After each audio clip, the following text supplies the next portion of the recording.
Chapter 14. Now it happened, as he went into the house of one of the rulers of the Pharisees to eat bread on the Sabbath, that they watched him closely. And behold, there was a certain man before him who had dropsy.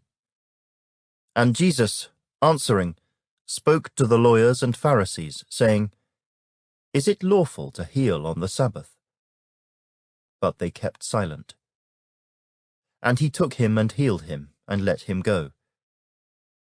Then he answered them, saying, Which of you, having a donkey or an ox that has fallen into a pit, will not immediately pull him out on the Sabbath day? And they could not answer him regarding these things. So he told a parable to those who were invited, when he noted how they chose the best places, saying to them, When you are invited by anyone to a wedding feast, do not sit down in the best place, lest one more honorable than you be invited by him. And he who invited you and him come and say to you, Give place to this man, and then you begin with shame to take the lowest place.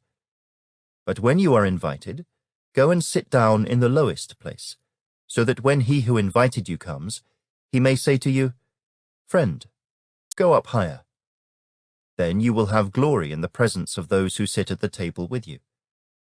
For whoever exalts himself will be humbled, and he who humbles himself will be exalted.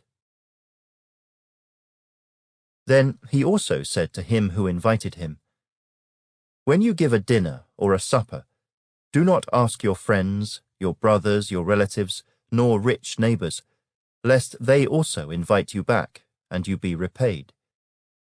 But when you give a feast, invite the poor, the maimed, the lame, the blind, and you will be blessed, because they cannot repay you, for you shall be repaid at the resurrection of the just.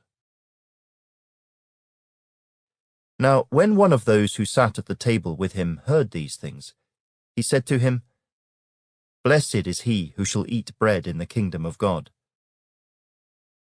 Then he said to him, A certain man gave a great supper, and invited many, and sent his servant at supper time to say to those who were invited, Come, for all things are now ready. But they all with one accord began to make excuses. The first said to him, I have bought a piece of ground, and I must go and see it. I ask you to have me excused. And another said, I have bought 5 yoke of oxen, and I am going to test them. I ask you to have me excused. Still another said, I have married a wife, and therefore I cannot come. So that servant came and reported these things to his master. Then the master of the house, being angry, said to his servant, Go out quickly into the streets and lanes of the city, and bring in here the poor and the maimed, and the lame and the blind. And the servant said, Master, it is done as you commanded, and still there is room. Then the master said to the servant, Go out into the highways and hedges, and compel them to come in, that my house may be filled. For I say to you, that none of those men who were invited shall taste my supper. Now great multitudes went with him.